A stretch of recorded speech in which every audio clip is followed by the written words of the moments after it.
What is up, wrestling fans? Welcome to another Pay-Per-Viewpoint edition of the Smark Out Moment Smack Talk podcast. Now we're rolling along from the NXT No Mercy pay-per-view predictions to the WWE Bash in Berlin pay-per-view predictions, or premium live event, we should call it instead.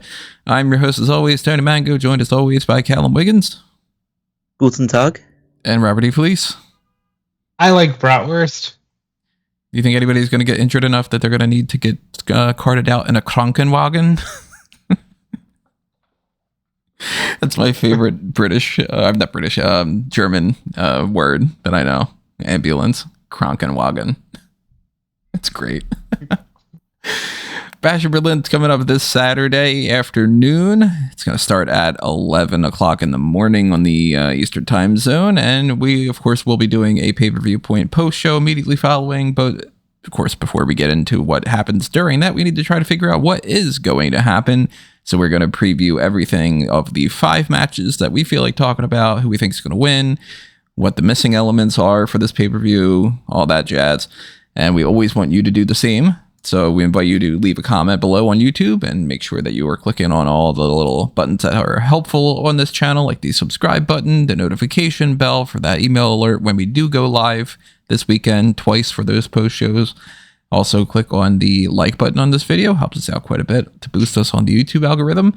And if you have a little spare change, you want to help us out to keep the lights on for the monetary side of things, we got the Patreon, we got the YouTube channel membership, we got the thanks button as well, and the Redbubble and TeePublic are where you can pick up merchandise. So keep in mind, if you want to sponsor something like a Pick Your Poison or be on part of the Darkcast here, then that is how you do that, is through the Patreon and the YouTube channel membership and stuff.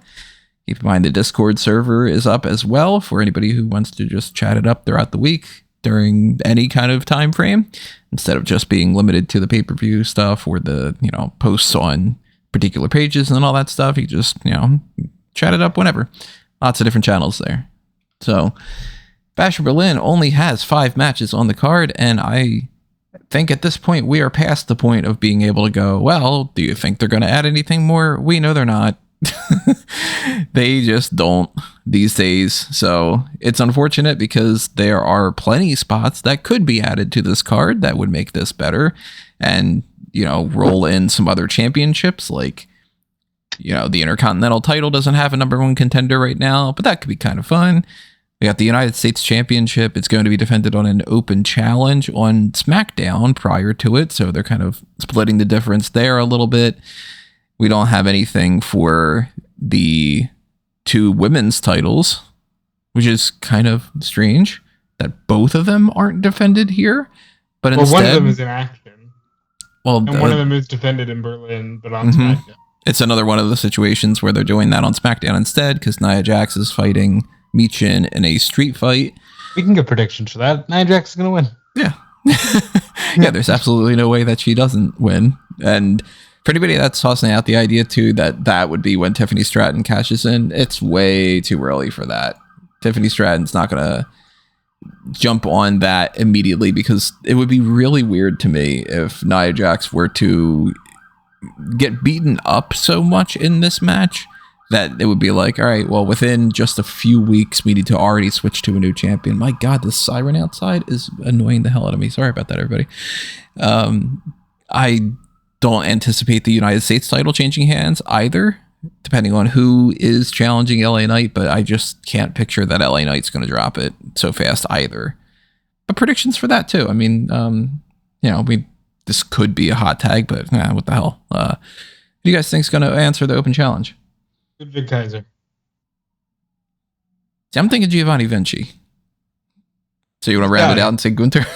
I didn't even know he was doing anything. So yeah, it's on SmackDown. It's an open challenge. Do you think it'll be anybody interesting, or do you think it'll be like, I don't know, Andrade? Probably won't be anything interesting. So probably Andrade then. Well, Andrade's got his match with Carmelo Hayes. Have they made that official? I think that I don't know. I mean, they had the whole barbershop Like, thing where he was they like, had you a know, whole we'll settle it barbershop next thing. week and stuff. So I guess And it's then they had Andrade again on the SmackDown Lowdown be like, yeah, I want a match with Carmelo next week. So it's like, just make the damn thing official. But they took forever making the LA Knight thing official. and Kalani Jordan and Wendy Chu, like we talked about, they just kind of slipped on that for a little bit. I'll say this for my interesting pick. If it's not just Kaiser getting a match, Berlin, I'm going to say this is when AJ Styles returns to TV. And maybe beats him for it. Although he won't beat him for it, but fucking AJ Styles should have some gold. Because he's AJ Styles. That would be a good, like, big pop for people to be like, you know, oh shit, AJ Styles is back. But then the possibility of flying people out to Berlin, they might be like stingy on who they want to send out, and then it might be like only, you know, not all hands on deck type of a thing. I don't know who they're sending. AJ's there. He's been working the house shows. Oh, yes? Oh, then never mind. Yeah. That's not as big of an issue then. Is Andrade still the speed champion, by the way? Yes. The title means so little. And we're going to have the speed women's champion coming up soon. So that's also going to mean jack shit. But the other belts that, you know, could be on the line or any other kind of feuds, like there's plenty of people that are not on this lineup that would be a big name, even if there isn't a championship involved. Lots Richard of Dragunov. Roman Reigns, you know, Bloodline not getting any representation here. They're Which not is a theme with this modern Bloodline, where unless they're fighting Cody, Randy, or KO, they're just not on the show. Mm-hmm. The tag titles for the men's division not on the line in any capacity. You know, I mean, it is what it is, but it is a shame that like an Ilya Dragunov isn't on this card, or that they don't have some kind of, you know, gimmicky multi-man match or something. And that would be one of those things that I would be really disappointed with if I were on the roster, and I would be pitching that if I were a writer. I'd be like, let's just do that for the pre-show or something, like, you know, get these people to be able to have that experience. But that's more of an AEW thing. They're better at that than WWE is. So the 5 matches that are scheduled for here, real quick rundown. We have the Unholy Union against Bianca Belair and Jade Cargill for the WWE Women's Tag Team titles. We have a strap match between CM Punk and Drew McIntyre. The Terror Twins against Judgment Day and a mixed tag match.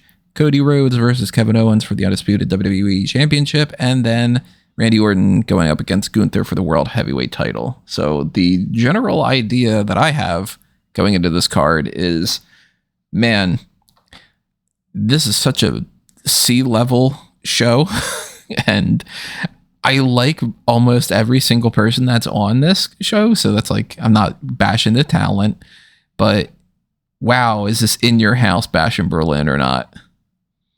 I mean, I think that's just the modern way, and it might just be something that we need to get used to. I don't love too many aspects of this card, but I also think it'll be harmless fun, and everybody will hold their end of the bargain up in the ring, and we should have an easy show.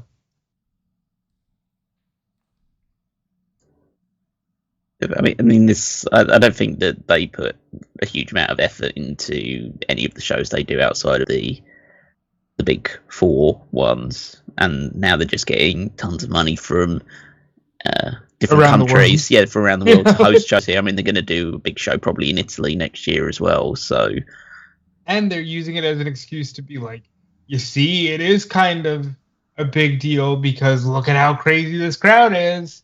So they get the effect of a big show without actually delivering anything of substance.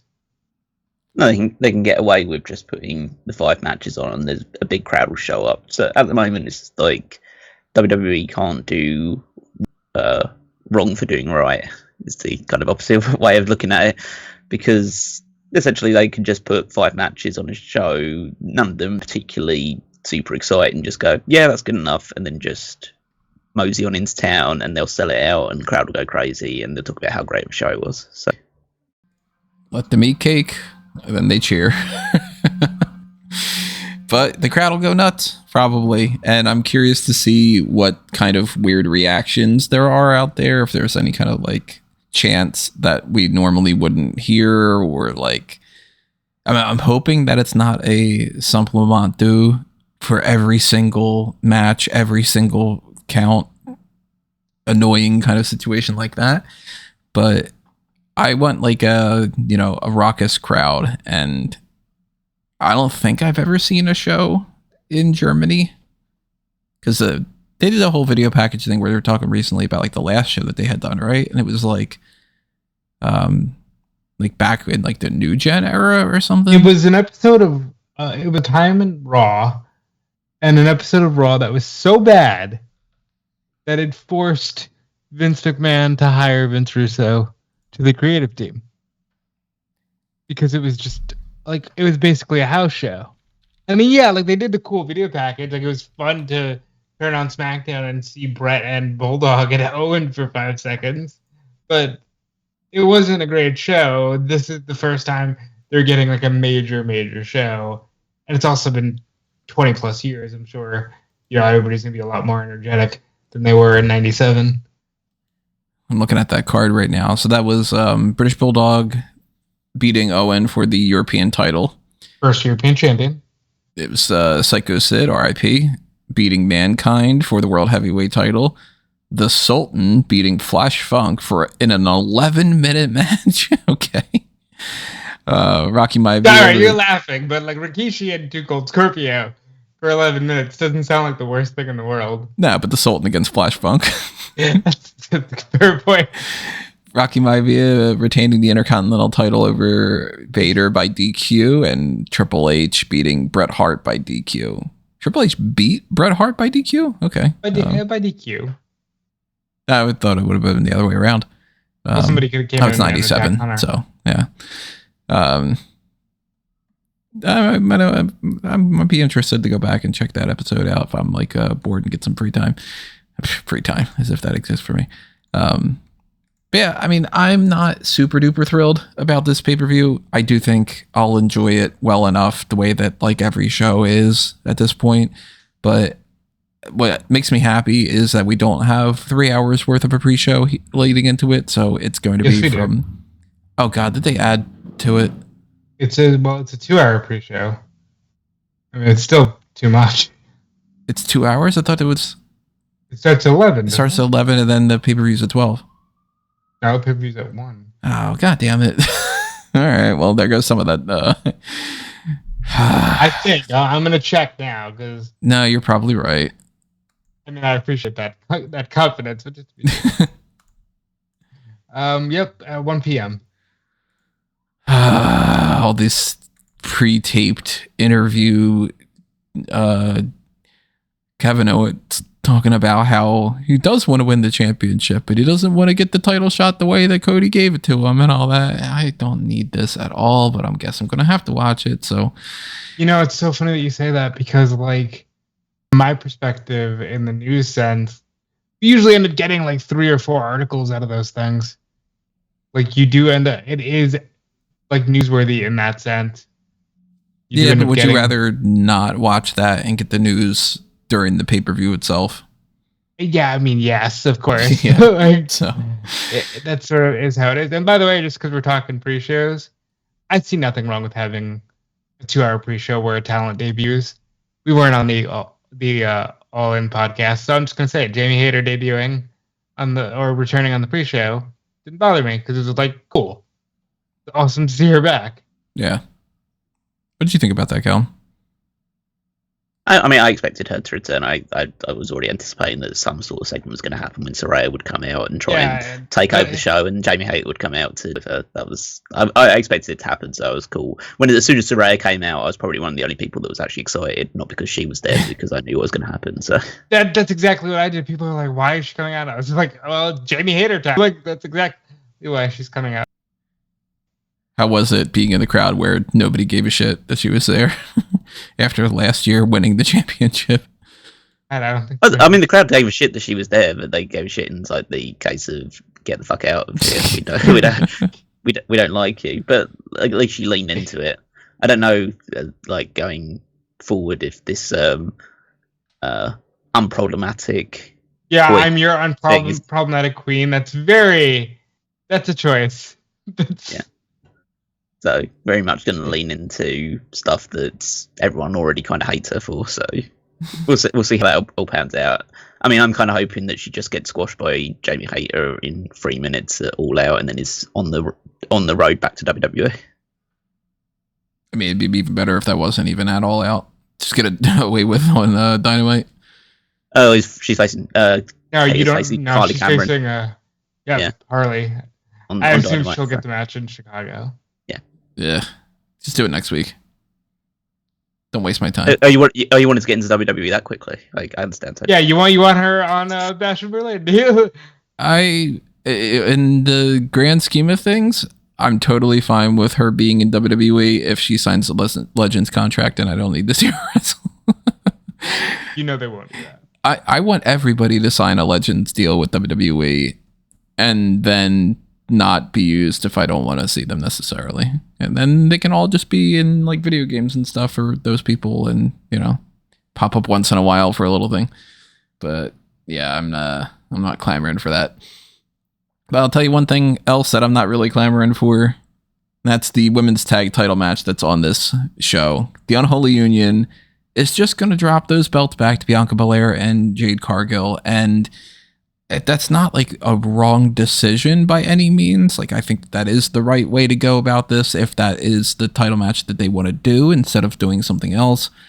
But I just feel very like, all right, the transparency is very clear. That's what transparency is. But like, you put the belts on them when you go to Clash at the Castle. You dawdle for 2 months or however long it's been. And then you just go, all right, well, back to what we did before. That was a little detour to kill some time. And we can't push Jade the way we would want her to have already progressed at this point. So I'm getting a little bit like, are they just going to hold these belts until Mania? It could, first of all, and there would be nothing wrong with that. They're a good team. They're having fun. And they get a lot of praise, and it's giving Bianca something else to do instead of, fully putting her in the spot where people get sick of her too quickly. I know there's a lot of people who complain about, like, oh, we need to have a discussion about what the Triple H era is doing to Bianca.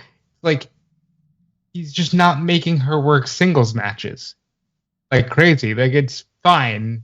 It's arguably even good. Like, people enjoy seeing her and Jade. People enjoy seeing the big three with Naomi. Like, this is harmless. Interesting that people are like, what's he doing to her career? And then other people are like, well, she's in the John Cena spot. And it's like, well, if she wasn't fighting for the championship, which she was doing for basically the past 3 years, if she's not fighting for the title, then what would you want her to be doing other than that? Just random little feuds with some other people that you would say that's below her? Well, we're gonna have 500 conversations on every WWE podcast we ever do from now on about how they've completely conditioned people to these terrible ideas of like, well, if you're not in the main event match, it doesn't mean anything. But if you're in the main event match on a B show, well, it really doesn't mean anything. They have just conditioned people. Only thing that matters is whatever you're doing at Mania, or whatever you're doing at SummerSlam, you better be in the main event, otherwise you mean nothing. I mean, whose fault is that for conditioning them to think that way? I think it's the company's fault. Because the company doesn't put any effort into these B shows, so if you are main event, it really doesn't matter. And then the only shows that do matter are the big shows, and the only matches that matter on those big shows are the main events. So basically, I wonder why fans feel that way. It's because you've told them to feel that way. Deal with it.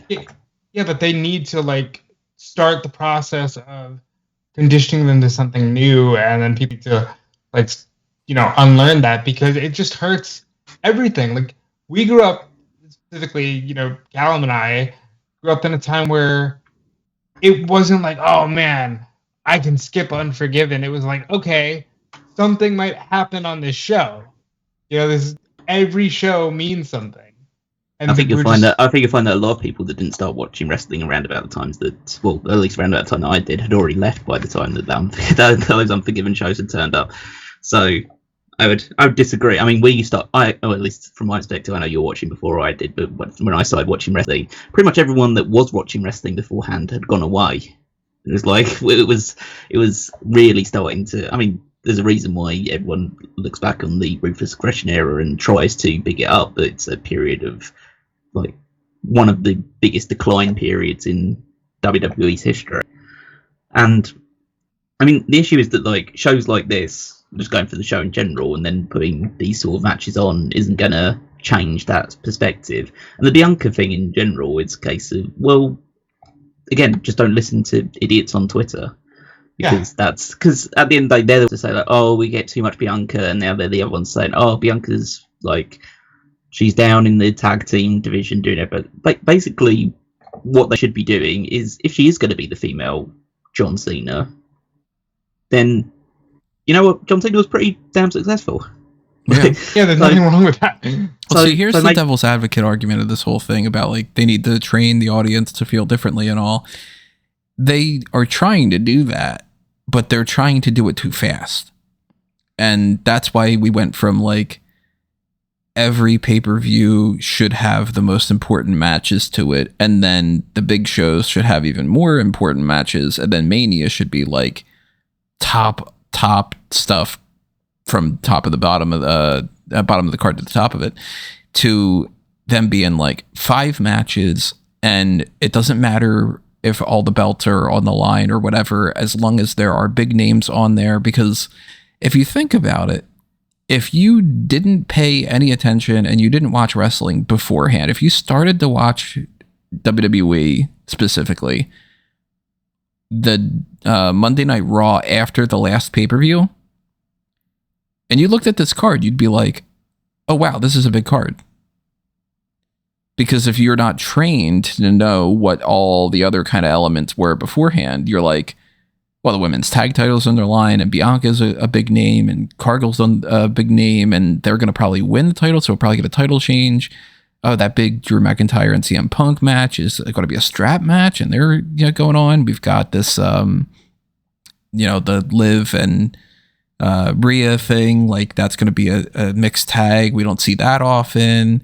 And we got the 2 world titles are defended, and Randy Orton, he's this multi-time former champion legend, and that's a follow-up from a previous event and all this.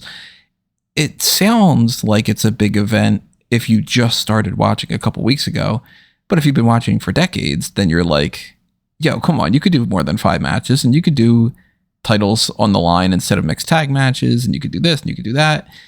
And the same thing's going to happen with Bad Blood. When they get around to that and they go, oh, there's a Hell in a Cell match, people are going to be like, whoa, there's a Hell in a Cell match. And then other people are going to go, yeah, I remember when there was like 3 Hell in a Cell matches and all the belts defended. And that was like 10 years ago or so. And we didn't think that was good enough then.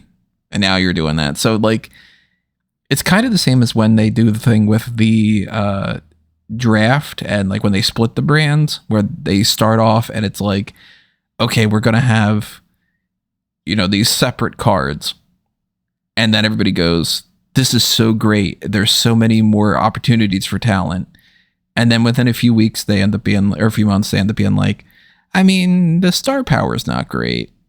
And then you start seeing there's gonna be a couple matches that are co-branded.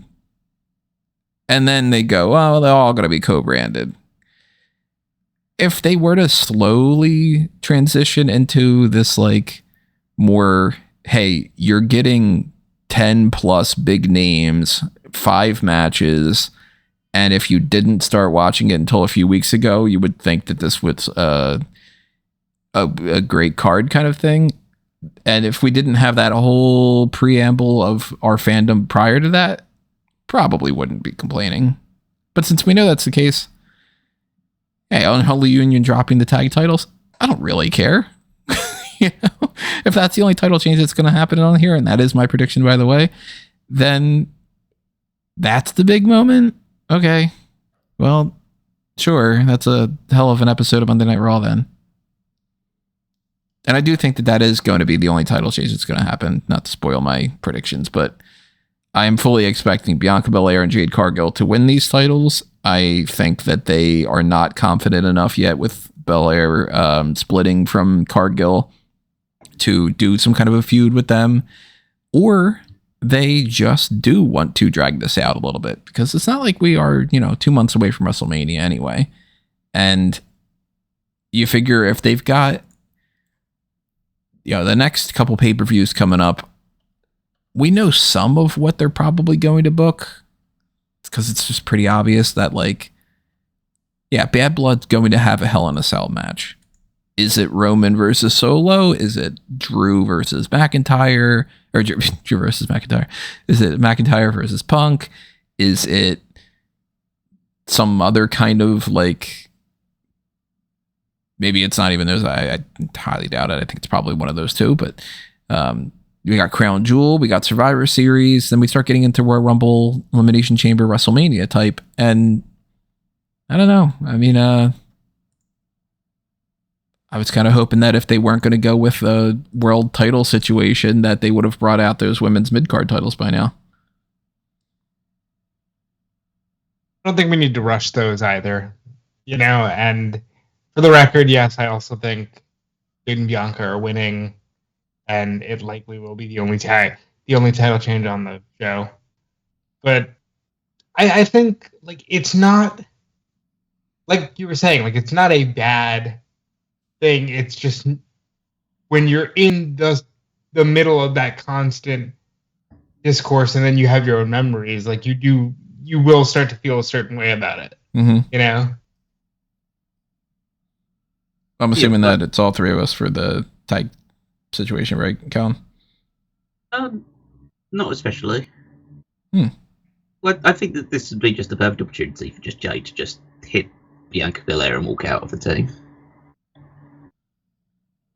Because, I would be under the assumption, or at least if it was up to me, that you'd have the first Bianca Jade Cargill match at, let's say, the Crown Jewel or Survivor Series, Jade wins, and then at the rematch WrestleMania, you have Bianca beat Jade Cargill.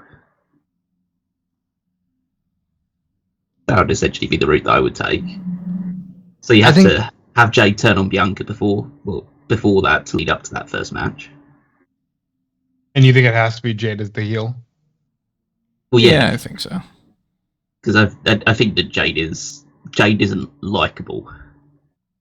I think people are cheering her because she's powerful and stuff, and people get behind that. But as an actual, this is probably the big question. I know I'm probably not the guy to answer it, especially because I don't watch it. But what do we actually? If you've just been watching WWE for all this time, what do you actually know about Jade Cargill? She looks good. Storm's coming. Yeah. You know that she's strong and she's friends with Bianca and Jade Cargill. Bianca and Naomi, because Triple H can only put certain colours in groups together.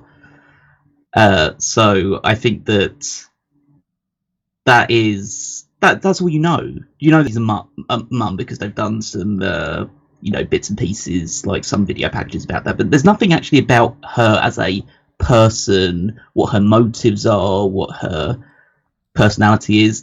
It comes down to, I know when I was listening to the NXT podcast you did yesterday about what is Jade Cargill's character other than strong woman. Yeah. But you say that because I was going to make the joke that no, she would have needed to go to NXT in order to actually establish who is she outside of just strong. And also, I say I'm not saying that her time in AEW was significantly better. It was her character at that point, well, especially towards the end of her run in AEW, was woman that says that bitch. And Tony, cut the shit. That was essentially what she was by that point in time. But at least that was, a character. It was a bad character, but it was a character. This one, she's just, she's attached to the hip with Bianca and is being going from tag match to tag match because presumably they're either trying to establish her to a new audience, which is like a fair reason, or the alternative reason, which is, I know the cynic in me coming out, but they probably don't trust her to carry a singles match. Mm-hmm. So, but eventually she does have to have that singles match. I think that there's more cachet in a Bianca Belair undefeated streak at WrestleMania than having Jade Cargill just beat her. Because, and again, I know that it's me going out. I don't think there's much long-term potential in Jade Cargill as a, she's a short-term draw. She is your Diesel, your RIP, your Sid Vicious, your it's like, a monster you can push for a year, 2 years tops, but then eventually everyone gets tired of the same power moves and the same 5-minute match format, and then you have to realise, where's the evolution here? Where's the what's there to cling on to beyond just that, like, she's strong?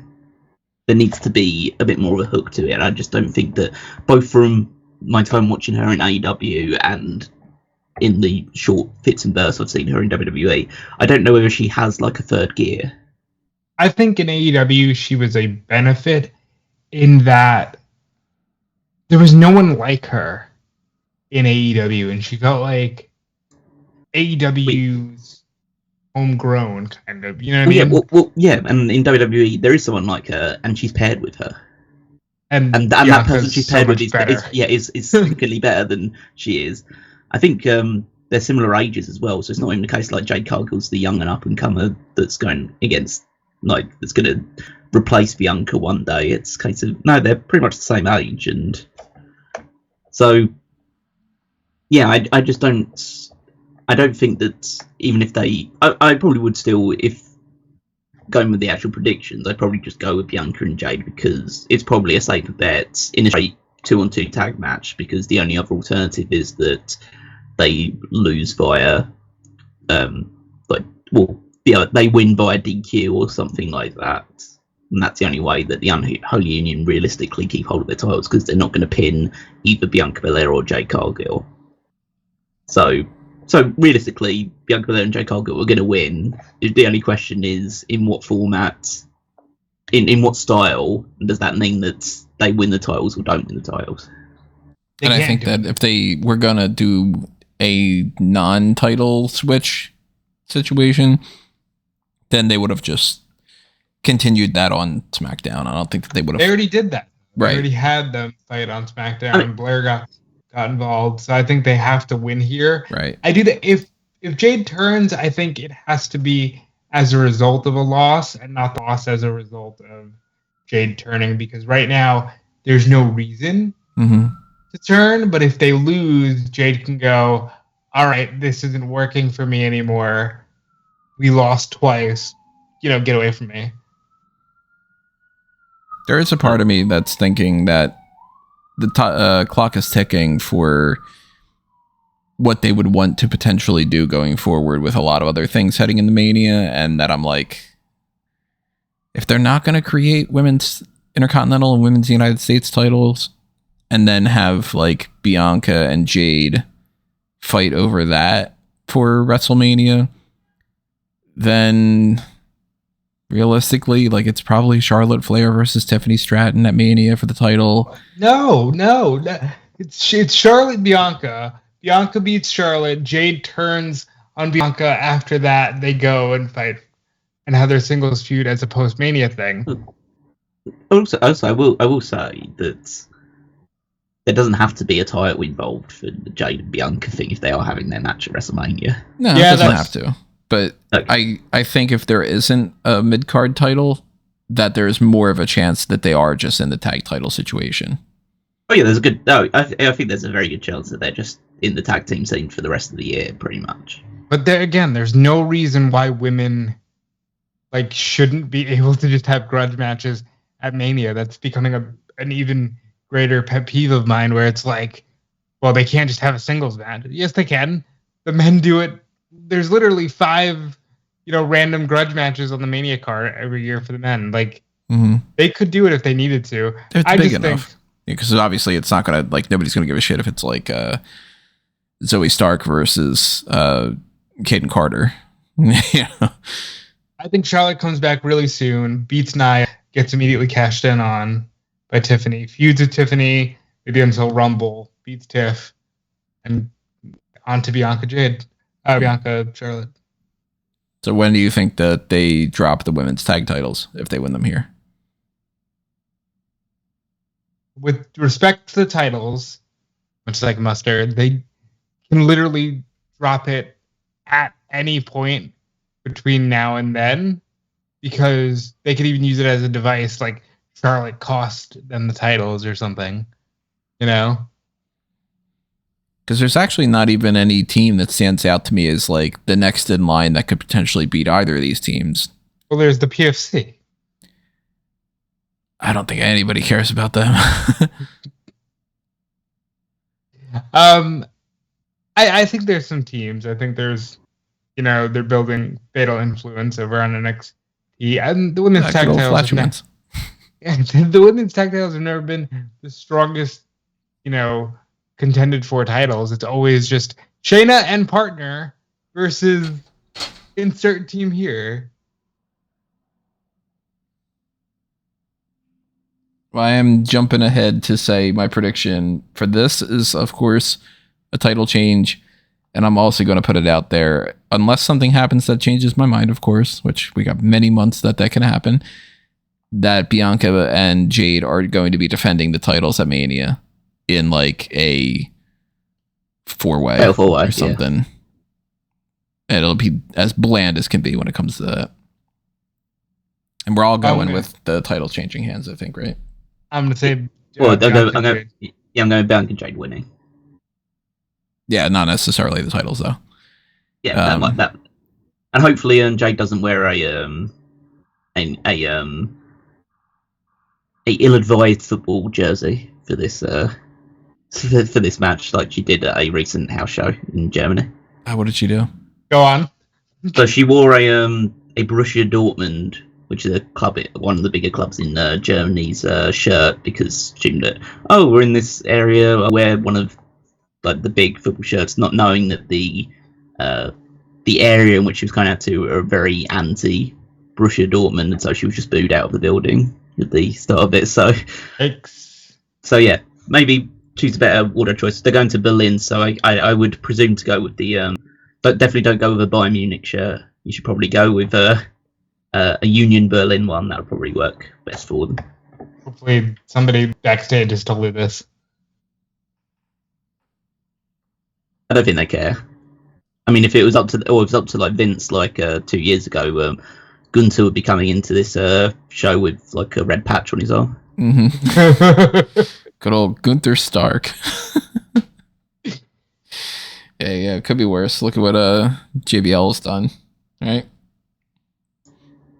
You mean being a part of Triple Mania? No, well, he did worse than that in the house show in Germany, didn't he? Yeah, that's what I'm talking about. Yes, he did. Yeah. That's yes. So let's go from one tag match to another one, although this one is a mixed tag match. You got the Judgment Day's Liv Morgan and Dirty Dominik Mysterio against the Terror Twins, Rhea Ripley and Damian Priest. A mixed tag team match with nothing on the line, but 4 big names. It's a means to stall the Rhea Ripley and Liv Morgan thing, which you would assume we're getting Ripley versus Morgan for the title at Bad Blood, and that maybe Priest has a match with like Finn Balor coming up soon or something. But I'm not opposed to it. Again, it's an in-your-house match. In many different ways, people would go nuts over it, but it really doesn't mean anything. So they could go in either direction, and it's just a matter of flipping a coin. I think more than likely the Terror Twins are going to win, and that can be justification for Rhea Ripley getting another title shot, but they don't have to. And if they don't win, I'm curious who takes the pin, because I can just, more than anything, see Dom or Liv getting pinned here. I'm going to go Terror Twins. I completely disagree. I think this is the best built match on the card.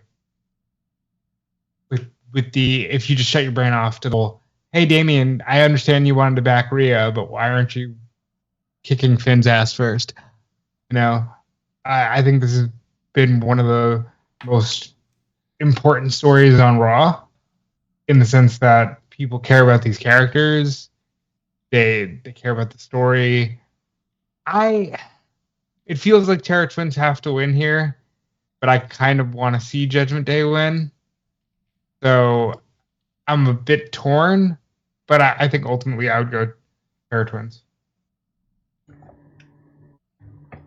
I think Judgment Day will win.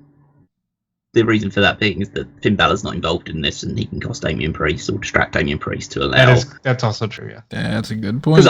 Because I think that the way this should, if it was up to me, the way this should go for maximum heat is that like Finn Balor should, or JD Madonna or colleagues or whoever distracts Damian Priest, or he has to fight off all of the other ones while the referee's distracted, or the referee's down or something, and then in that time, Dominik Mysterio takes out Rhea Ripley. And then Liv pins her. Yeah, but the thing it should be, well, the way, maybe it should be, because the whole thing has been built around the fact that Rhea eventually at some point has got to hit the Riptide on Dominik Mysterio. But maybe it doesn't have to be in this match. You still could tease it and have, like, Liv stop it, and then, because what I would do, because the whole story around this is that Dom isn't as strong as Ripley is. Like, Ripley should be able to beat the shit out of Dominik Mysterio on her own if they were to have a one-on-one match. So he needs to hit her with a chair or something. I'm not saying like in the face, I'm saying like in the back or something. But like they could do the type of thing where like the referee's been twisted around enough and Dom's on the outside and Liv goes to pin Rhea and Dom holds Rhea's feet down outside of the ring and the ref doesn't see it. They could do something like that. But imagine, but just cases like, imagine the heat that he would get if he hit her in the back with the title or something. Oh, I mean, you give me the option, I'm going to go something further than that, yeah. Because I know they're so, you know, they pussyfoot around these sort of subjects, but I've always been, like, thought it's been backwards thinking of the fact that the women can attack the guys, but the guys can't attack the women. I just hate it. Yeah, I'd say, like, if you want to do the whole thing of, like, the women can only fight the women and the men can only fight the men, that's totally fine. That's, like, that's cool if you want to take that decision. But there shouldn't be a double standard in that regards. Mm-hmm. So it'd be more of a... And also, we know, like, whisper it into the microphone a little bit, but this is fake. Like, he's not actually hitting her with either a weapon or, like, his fists or anything like that. It's, like, it's choreographed. So... like, I don't think that sends like a message of like, oh, it's okay for. I'm not sure. Again, I know there are a lot of idiots out there, but I don't think they're just going to see Dominik Mysterio clothesline Rhea Ripley or hit her in the back with a title and say, "Oh my god, it's okay to hit women now." That's anybody who takes that idea is already a lost cause. Yeah, exactly. Like they watch that and just think, "Oh, I was on the fence before, but now I'm just going to punch every woman I see on the sidewalk." But I think that, yeah, so that's what I would go, because I think it gives you maximum heat. It would make much more of a emotive moment when Rhea Ripley finally does get her hands fully on Dominik Mysterio and beats the shit out of him. Makes it feel a lot more powerful, and then when she wins the title off Liv Morgan as well, like, it makes them feel more dastardly. Because I think just having the Terror Twins, despite being undoubtedly the two more powerful and the two people that in a straight, like, you know, 2-on-2 match without any interference or involvement would comfortably beat Dominik and Liv Morgan. I think you need to put them on the back foot first before they inevitably get their comeuppance. And yeah, I think the fact that Finn Balor is not involved in this match is pretty telling, in that will play into the finish. Yeah, and I completely agree with Callum. Like, you should do something where, wow, you know, what an asshole Dom is, and I can't believe he did that. You know, because she's going to probably face Morgan in Hell in a Cell. You can get Dom in there. She can riptide him, maybe even, you know, throw him around the cage. Like, this is all going in the right direction, so there would be nothing wrong with Terror Twins losing. This feels like a very babyface heavy night to me. well, at least one match that's not going to end with the babyface on top. Well, it depends on your perspective. It depends on who's treated as the babyface in the match. Oh, true. Yeah, I guess that's a good point. So, we could always change our predictions when it comes to the fantasy league right before the pay-per-view and stuff, but I'm going to go Terror Twins winning this one. What about you guys? What's your not final, but semi-final pick? I'm gonna go. Callum's kind of convinced me. I'm gonna go Judgment Day. Yeah, Judgment Day. We got Drew McIntyre versus CM Punk in a strap match. Just the means to give them match number 2 before we get into, I'm assuming, a Hell in a Cell match. And the strap Brother, you match. gotta get that fantasy booking shit out of here. CM Punk doesn't want to go to Hell in a Cell match with Drew McIntyre. You don't think that that's a potential Hell in a Cell? I'm just playing off of what he literally said to somebody at the Clash of the Castle. Is that what they said? The guy literally said, your first match with him should be in Hell in a Cell. He said, brother, get that fantasy booking shit out of here. He's like, no, you got to wait 3 months. The strap match gimmick is not one of my favorites, but I will say this. I am way more pleased with the idea that they're going with a strap match, and that they said as well that this is the touch the corners type of a strap match, than if they would have gone with the pinfall or submission strap match, or if they would have just gone with another regular singles match. And there are other matches that they could have done instead, especially if they want to kind of retain the brutal hardcore thing and keep that to Hell in a Cell. Yeah, you could do an I Quit match, or you can do a last man standing in some ways and stuff, but strap match wouldn't be my go-to, but I'm not totally against it either. It's just sort of meh. Wait, so is this is a strap match where you have to hit the corners? They have confirmed that, yes. Mm-hmm. Oh my god, that's awful. That's that's the worst type of gimmick ever. Because what about blindfolds? No, because every single WWE strap match where that has been the stipulation, it always ends the same way, and it's going to end the same way here. It ends in some other iteration. Yeah, which is essentially the 2 ones that come to mind, and it was different with the heel babyface, but Eddie Guerrero versus JBL was the main one, obviously, with Eddie Guerrero jumping to reach the turnbuckle and thinking that he won, but JBL shoulder hit it beforehand, so he technically won the match instead. And then the other one is JTG versus Shad Gaspard, and that time JTG just hid behind Shad, hitting turnbuckles all the other time, and then hit a move which should have reset it, but then he just hit the turnbuckle and won. But there's no logic in these matches. So Go ahead. Just have to beat the shit out of each other with a strap, and one of them pins the other. Fuck's sake! This is just bullshit. And this feud's, I'd say, this was a feud that I was really excited for going into SummerSlam, and I thought, and then basically the match at SummerSlam. Not that I've watched all of it, but I know how it finished, and I've known everything's happened since that point. And just think, yeah, this sucks. And Punk in WWE sucks. I think that's the confirmation part now that I just get to go, yeah. I've thought for a long time he's being tested, and now it's the point of, oh yeah, they can get you to do anything. He's your dancing puppet now. Get involved in these really stupid stipulations, because if Punk had been asked to do this in AEW, go, what the fuck, hitting the turnbuckles? Can't I just get out of the guy with the strap and pin him? Or see, I'm not as big of a fan of that, and to me, it's a matter of just variety for the sake of it. Because he had the dog collar match, so we know that Punk likes this type of a thing.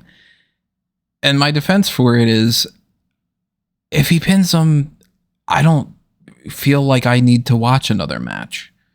Whereas this is where I do like when they stall things, Punk or McIntyre winning this and it being touch the turnbuckles thing. It's a win, but it's a win that's okay, that's not definitive. But But okay, so let's go with the scenarios here. So the scenarios obviously is like either McIntyre wins by some probably kind of shenanigans where it looks like Punk's won, but McIntyre manages to sneak it out of him, and that enrages Punk further to the point they have a Hell in a Cell match, which I think is at that point like why would McIntyre agree to do it? The only way that they would probably agree to do it is if it's Punk agrees to put his career on the line. So I imagine that's the route they're going to take. Or the alternative, which I think is probably even lamer, is that Punk wins his first match in WWE since coming back by slapping a turnbuckle. See, I don't think people are going to care. No one cares. That's the thing. It's because I mean, in the sense that I don't think people are going to go, well, CM Punk isn't a thing anymore because he won his match by touch on a turnbuckle. I think people are going to look at that as like Punk won and, you know, it is what it is, because it's not like he's winning a championship by doing this. No, but like that's just a like I guess appeal to apathy rather than actually more than anything else. That's an appeal to people, just appeal to the fact that WWE's hot right now, and they'll just like do things and people go along with it rather than say, oh, what's actually like good, or what's actually fun or interesting. Like this is supposed to be like a blood feud between these two, you know, the friendship bracelet side. Like this is supposed to be like this very high impact, highly emotional thing. Like why would they want to settle it by hitting turnbuckles? Now I will say the idea of the turnbuckle thing being a part of like a blood feud thing, yeah, I disagree with that. But I think that there's a disconnect if you are in the mindset of like treating this like a sports thing where, you know, like Punk hitting the turnbuckle doesn't matter the same way as a pinfall does, versus when you go with the storyline idea of like, if Drew were to win this, which I don't think is going to happen, by the way, then that weird scenario of like touching the turnbuckles and doing some kind of thing like that or whatever. I think it's more so Punk wins and McIntyre's like, that's a bullshit win and I'm going to beat the crap out of you and we need to settle this in some kind of a definitive way. Then why would he agree to do the match? It's like, I know you're trying to explain like the story aspects, but the story aspect to me is like, surely like in a actual like logical story, what they would want to do is go into this match is a strap match, beat the shit out of each other and pin him again to establish his dominance over Punk. Whereas it's like, I guess go an equivalent thing. Let's go Goldeneye, and check out the Review to a Kill podcast if you want to check out our review of that from ages ago on Fanboys Anonymous. But that's like Bond and Trevelyan settling their score by playing rock paper scissors. Man, that would be a hell of a rock paper scissors. There is a childish element to the whole touching the turnbuckle thing. Yeah, I do agree with that. It's very old school and kind of like, it's ridiculous. Yeah. I'm a little surprised that they're going with that, but I also don't know if WWE has ever done a strap match where you don't have to touch the turnbuckles. So I think it's kind of like the whole getting out of the cage thing is stupid, but it's the WWE thing, so they just get out of the cage anyway. And haven't they done like the last few strap matches were for like pinfall submission types? Can you name the last few strap matches? So it was Karrion Kross defeated Drew McIntyre in Rules 2022 in a strap match via pinfall. Oh, good. Okay, I'd completely had taken that out of my memory. And then there's a strap match at Royal Rumble 2020 as well between let's see, who's it? The Fiend Bray Wyatt against Daniel Bryan. Yeah, that one I remember. Yeah. So yeah, they have done matches where they could do it. So that's not. Yeah. So then there's no reason to do it here. So Dijak and Eddie Thorpe had a strap match. They did. That I remember. I don't remember how that ended. Again, strap matches are not my favorite type of match, and it doesn't matter if you throw a Yappa Pie in there either. You know. Well, but it's just like the logic doesn't feel like conventional storytelling narrative from like beat to beat to beat. It's just like the only logical reason I can see for this being this type of strap match is that so they can have some kind of fuck finish that leads into Hell in a Cell. And that's not how like good storytelling goes. It's not a case of, oh, they're doing this so it's not a definitive win so they can head into Hell in a Cell. No, it should be a case of they want to do this match because they want to beat the fuck out of each other. And if Punk wins, then McIntyre says, well, we're 1-on-1, so we need all this in Hell in a Cell. So you can tell that kind of story. Or you have McIntyre win that way and Punk goes, I need to prove that I can beat you. I need to prove that I belong here in WWE still. It's just like, okay, if you want to fight me, then it has to be two conditions. One, it has to be Hell in a Cell, and two, your career's on the line. Because I want to be the one to retire CM Punk. There's many different ways you can do it that doesn't have to involve the slapping of turnbuckles. So I think that, as like this match, based on that, I'm sure they will get as aggressive as they possibly can with the strap, and they'll try and make that stuff as exciting as possible. But the fact that there's not going to be any blood, and the fact that you have to hit the turnbuckles means that I'm not looking forward to this. Not that I'm going to watch it. Wasn't going to watch it anyway, but still, it feels like this feud gets lamer with every passing week. I do think there could be blood. Never seen the movie. There could be blood. I also, and I can't confirm this obviously, but I wouldn't be surprised if Punk was the one who pitched this, because bits and pieces of everything he's done since returning to wrestling have just been on the nose love letters to shit he enjoyed growing up, and I wouldn't be surprised if he just wants to do Stone Cold Savio Vega. I like legitimately, like, we know he loves Austin, right? I wouldn't be surprised if like he does do the whole, McIntyre's beat his ass, he's dragging him around, touching the turnbuckle pads, and then he's slapping behind him, and then wins that way. He goes, haha, I beat you, I won, we're 1-1 now, Hell in a Cell. And what I would do, and they probably won't do this, but what I would do for Hell in a Cell is winner gets a title shot. Because there's nothing better in the world than when not only is it the end of a rivalry and a blood feud, but then you go, and this sets up the next story. Because that's what we should be doing here. And realistically, I mean, the pay-per-view schedule does have a little bit of wiggle room when it comes to that, because we assume Gunther and Saudi, and then Gunther just wins. Yeah, like there's Crown Jewel and there's War Games. So I would picture Gunther is going to wrestle at both, and that he's not going to be involved in the War Games match whatsoever, because that's got to be Bloodline, and you got to do something else for there. They're not going to do Punk Gunther and maybe Survivor Series. Mm-hmm.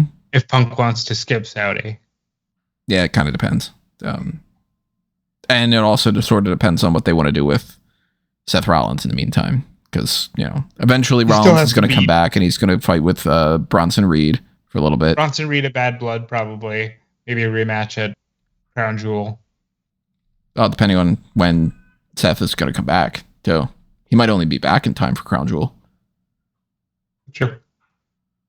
And that's November 2nd, so it's like not the furthest thing away. But yeah, like I anticipate that this is going to end in a Hell in a Cell match, and that I'd make the argument that instead of a strap match, they maybe should have gone with like chains and done that, just to kind of continue the heading towards a metal chain type thing. But that's where you get into like some semantics, and if Punk was adamant that it was like it's got to be a strap match because of XYZ in the past, then you give it to him and you just go, or whatever. It's not that much of a difference. But I think that this is going to end with CM Punk winning and Drew McIntyre being pissed that that's not a real win. Yeah, Punk's winning, Savio Vega style, and I think it'll be a really fun match. Savio Vega style. You know what I mean, Dan. I know, but it's just kind of like, is that like a, it's the Shawn Michaels rule in the Royal Rumble, and it's whatever. Exactly. It's the Savio Vega rule, and that's his big contribution. Are you going Punk or are you going McIntyre? I'm going McIntyre. So I think that we're. All right, I will say, if they have Punk lose again, they are just fucking testing him and just like, Yeah, I think nah, so. we're gonna. I think that it makes narrative sense. Like it's the thing that makes the most narrative sense in this whole shitty story to have Punk lose again, because Punk then is desperate. He has to fight McIntyre. I do think that the only way they can really salvage this is to put his career on the line against McIntyre in Hell in a Cell. I'm not too big on career on the line things when you know that it's not going to be an issue. Like the Danielson thing, that worked. Well, I disagree, because just like with the Danielson thing, you never know when Punk's body's just gonna be like, whoops, that's it. Yeah. Maybe there are things that have happened backstage that means like, oh, maybe he will just end it there. But no, I think that you need to have the whole McIntyre's, shoulder hits it before Punk tags the final turnbuckle. But yeah, I'd go McIntyre winning. Now, do you guys think Gunther, Orton, or Rhodes, Yes. Owens will be the main event? Gunther, Orton. That's what I'm kind of assuming. But it's like, it's Cody, it is the WWE title. They could kind of play around with that. I don't think it's a definitive thing, but we're going to go with Kevin Owens versus Cody Rhodes being not the main event here. That it's for the Undisputed WWE Championship. Came about in a way that I'm not the biggest fan of, which was Cody Rhodes said, I want to fight Owens. And Owens went, nah, man. And then Cody went, well, tough shit. And then they've just been kind of messing around with A-Town Down Under. And for argument's sake, yes, it's a different type of feud. And if you think variety's spice of life and you just do something a little bit different rather than have Cody go up against another member of the bloodline or something like that, sure. But I don't think that this is exactly where I would have gone. I think even if you wanted to do the Kevin Owens versus Cody Rhodes match here, which I don't think you needed to do at this particular show, I don't think I would have came about it with the Cody just gives the title shot to KO setup. I think it would have been something more along the lines of setting up a number one contenders match and Owens getting that and then being like, look, we've had this partnership and we're buds and all that, but at the end of the day, I am here more for the WWE Championship than anything else. I never won that title. It's on my bucket list, and I'll fight with you against the bloodline, but if I'm going to fight you for the title, well, then all bets are off. I don't like the Owens is like mopey storyline. I respect that they're just acknowledging, hey, you haven't done anything. We're going to give this to you anyway. I don't like it, but I respect that they're just being honest and being like, yeah, he hasn't done anything to earn it, but whatever. He's getting it based on his legacy. I hate that I've said this for every Cody Rhodes match since he won, but it just doesn't feel like Owens is going to beat him. It doesn't feel like now is the time. Now, again, if we get into, I don't ever want Attitude Era hot potatoing to the full extent, but if we got into a little bit of that, where it's like, okay, Owens can win just to extend some things, then there'd be a little more of a question here. It's like, Cody's going to win, and maybe at most, maybe they set the stage for Owens actually turning down the line.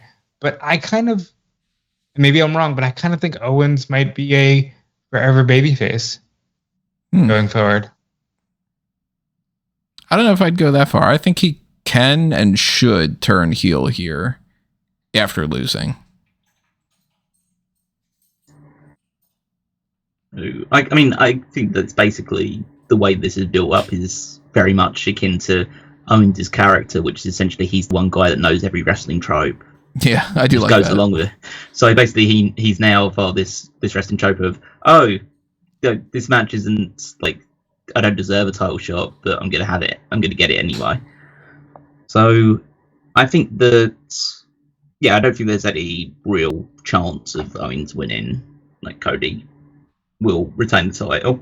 I think there is definitely a real chance that Owens turns heel off the back of this. I don't really see the benefit of it because there aren't really like a glut of top baby faces on SmackDown. Not that you necessarily need one because like Cody's a babyface himself, but like you kind of got it's kind of like Cody and then LA Knight and then Andrade, probably the next one down on the level from that. It's like that's pretty limited in terms of top baby faces. Like having Owens fall out of that as well, because I kind of think that the real route for them is that Kevin Owens and Randy Orton should probably be feuding for the tag titles, because it's essentially that can be the new version of RK Bro for the modern era is RKO essentially. So I think that I'd say that would be the route they should take. I think Randy Orton's better suited as a tag team guy for the long term moving forward, but not before he does the thing with Cody, which is where I think they're going for Bad Blood. Yeah, I don't know whether Orton needs to turn heel for that. I don't think Owens needs to necessarily turn heel either. Because I think the issue is that I think if Owens turns heel off the back of this match with Cody, then I think Owens becomes, not in everybody's eyes, I know it's not going to be one of those stories of like, oh, Cody's just John Cena or whatever, but I imagine that there's going to be a vocal portion of the audience that will treat Owens as the babyface in that feud anyway.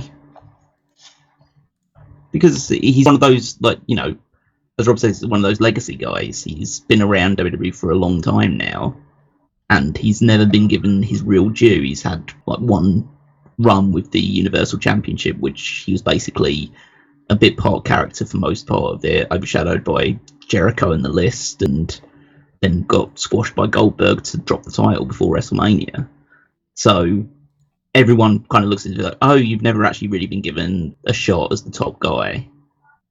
See, I look at Owens right now as post Hell in a Cell Fall Foley. Everybody knows he's a really good guy behind the scenes, and I just don't think people want to boo him ever. I just don't ever see him turning heel. You know, like, he can, obviously. I'm not saying it's impossible. But I think there's more to him just being the fighter babyface that can occasionally do the babyface main event if he needs to. But if we were going pick which one between Orton or KO is going to turn on Cody, I think Orton loses to Gunther, says, no, I need to become a world champion now, and just beats the crap out of Cody. I'm still thinking that there might be something to Orton and Cody at Mania. It all depends on where John Cena fits. There's the Cena element, there's the Rock element, because I mean, Rock too. Not to jump too far ahead and constantly keep talking about Mania, but like it really matters more. Listen, that has made this podcast way more. The conversations we've had around the matches are way more substantial. So I don't mind that kind of thing. But I mean, we don't know like how a lot of these things are going to play out, and they don't even know how a lot of these things are going to play out. So it's kind of like, yeah, we are jumping ahead for a lot of that. But I look at that and I'm like, all right, well, it all depends on what they want to do with those guys, because they are not going to shift plans for Mania for the benefit of lesser shows. It's only going to be the other way around. And Orton and Rhodes, it should absolutely kind of has to happen at some point. And it would be so much better if it's for the championship. But that doesn't mean that that's necessarily how they're going to do it. And yeah, they've been wrong about plenty of other things before. So a lot of people are out there going like, oh, it's got to be Rock versus Cody at Mania. And then I'm like, do you really want to see Roman versus Solo at Mania? Because to me, that's, you get it out of the way now. You don't do that at Mania. And then if you've got Roman and Rock at Mania, whether it's for the title or it's not, I still think it's got to be Cody and Orton. And there's enough time now that they can kind of play around with, like, he falls out with Owens, and then eventually you can tell the story in the future of him falling out with Orton. I don't think they should be rushing to do that super fast. So it's kind of a cop-out answer to be like, well, we know how this is going to play out when we know how it's going to play out, but it just is true that that's the case. But I can't picture any scenario whatsoever where Kevin Owens is winning this championship here. And I don't think Kevin Owens stands a chance to win it anywhere at this point in his career right now. But he could turn heel. He doesn't have to. If they don't turn him heel here and it's just they have a match, Cody retains, Owens is like, ah, man, you got me. And then they move on. I'm going to be so bored with that. Because then it's just, hey, I want to fight my friend. Well, I don't want to. Well, we're doing it anyway. Ah, you beat me like I expected you would. Get some beers? Like, that's as bland as can be. And that'll be an indication to me that they had fuck all for this planned. And they just went, how about Owens? He's a good enough hand. And that's a shame because he deserves better than that. Yeah, I disagree. I think they, for the most part, know they're going from here to Mania, barring injuries or whatever. I think they have an outline of where they want to go. But I mean, as far as like that they had planned Owens and Rhodes for this. Yeah, like I think they just said, hey, it's a quick one. We need Owens because there's something to that. And it'll be a quick thing and we'll go from there. I kind of get the feeling that they didn't have an idea for this up until like a couple weeks ago. And maybe they don't even necessarily have an idea right now, but like all of us are going Cody retains. Yeah. I don't think that there's like almost anybody that would try to argue for Owens winning the title here, but yeah, there's always people that do. But as far as like prediction wise, we're all going Owens losing. Just to toss out an extra prediction, does he turn heel within a week after this? I'm going to say no.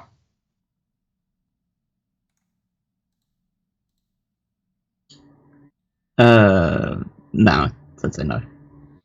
I'm going to say yes for now, but maybe I'm just wishful thinking to add a little bit of spice to it.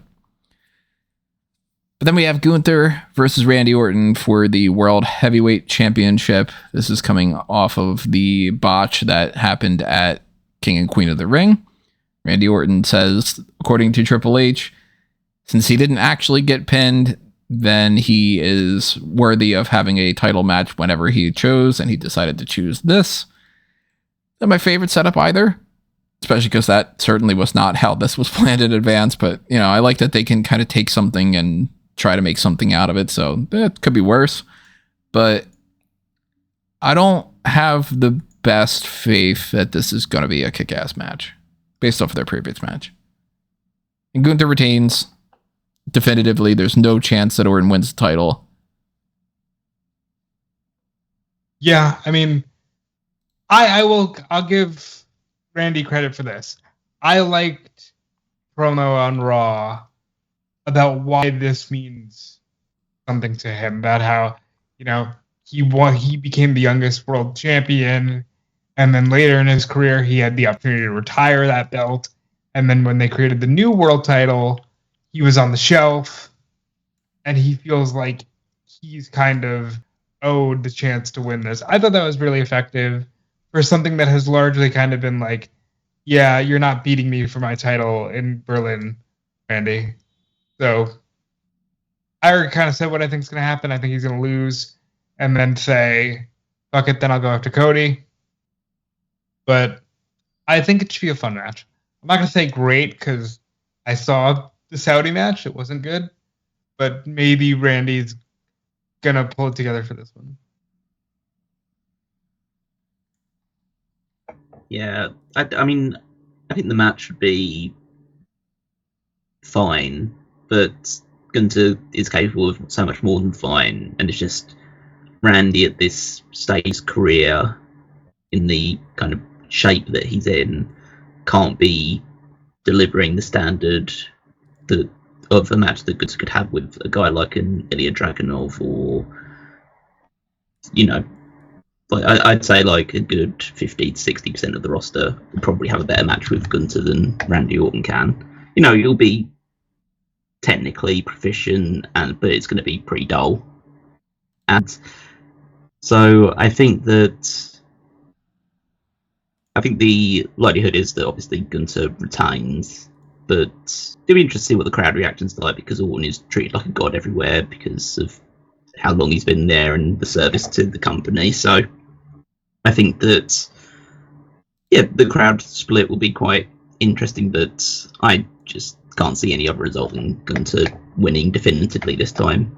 Just make sure the shoulders are on the mat this time. Gotta imagine if they don't. It just ends up being like the recurring thing. I think ends up with Orton's foot under the rope by accident or something. Or it's one of those weird situations where the referee has to count Gunther down because Gunther didn't get up, and it ends up being like, how do we spin this, you know? It's funny that Orton was like, oh, we're going to be a modern Flair Steamboat. It's like, first of all, that's a really dated reference at this point.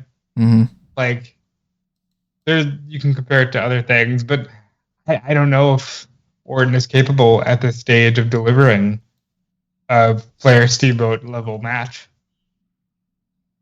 I don't know if Orton at any stage in his career was capable of delivering a Ric Flair Ricky Steamboat match. That's fair.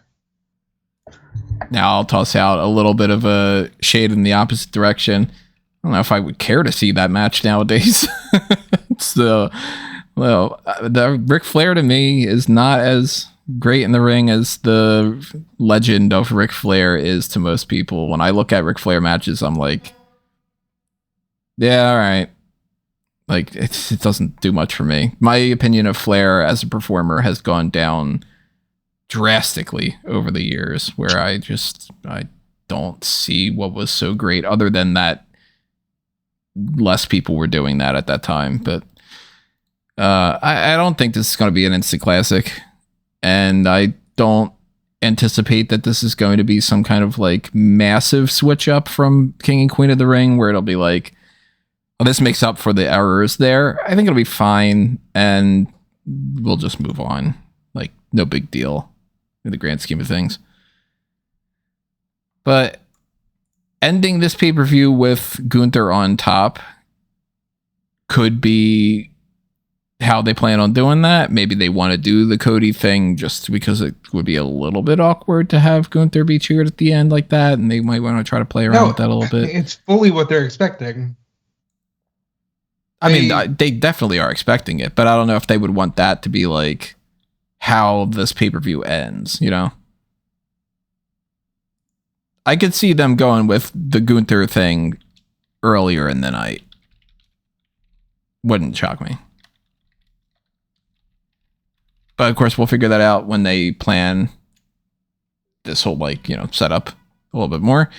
And we're all going to go Gunther retaining. So we're different of opinion for some things, and we'll see as, you know, the next couple days play out if maybe there will be any kind of changes to the card. And if there are, well, we'll probably not be around the time to talk about it on the hot tags, but, you know, we'll obviously address it when it happens, because we'll be doing the live coverage on smarkoutmoment.com. I'll have stuff up on on eWrestling News. We'll get our normal Pay-Per-Viewpoint post show following this. We'll have our NXT No Mercy stuff coming up after that as well. And, you know, I mean, anything else that happens too, we'll also lump into the hot tags. But Bash in Berlin probably is locked in the way that it is. And if there are any adjustments, you'll see that on smarkoutmoment.com. In the meantime, keep clicking around here. Make sure you are subscribed. Ring that notification bell. Check out everything on the link tree at amangotree.com. Follow, favorite, share, subscribe, all that good stuff to all those links for Smark Out Moment, Fanboys Anonymous, and the Tony, Mango, and A Mango Tree stuff. And make sure you're following Rob and Callum. You can follow me everywhere at Dude Fleece. You can check out my work on Fightful. There will be a lot of media stuff for Bash in Berlin, and we have a bunch from this past weekend with AEW. So, you know, Fightful Select, all that good stuff. And I always thank you for your support. So you can find me on Twitter at Weekgeist14. You can't check out the power rankings for last one because nobody reminded me that I was doing it. I was busy. I had a busy weekend. Yeah. I had a lot of things to do on Saturday to make up for the fact that I wouldn't be around on Sunday. And, things get in the way. So I will be putting the power rankings up for last week, a few days late. But I will be putting that up in the near future. So do check out the power rankings for last week's and then the one that is coming up this upcoming Saturday, where I rank the WWE superstars based on their previous week's performances. And then you can also check out the Fantasy League because Bash and Berlin will have Fantasy League ramifications in terms of our predictions, what that will mean for who gets to update their team a little bit more, who gets to make a few extra trades here or there. So check that out. Check out how our teams are doing, who's picking up points, and stay tuned for what difference the results at Bash and Berlin will make. Alrighty, everybody. That is going to do us in for the Bash and Berlin Pay-Per-Viewpoint prediction side of things. But another reminder, we do have the pay-per-view coming up on Saturday afternoon, not Saturday night. So make sure you have your email alerts set up for the live post-show immediately following that. And we will see you next time around in the hot tags of the week on Friday afternoon. But until then, this has been another Smark Out moment. And we're being counted out.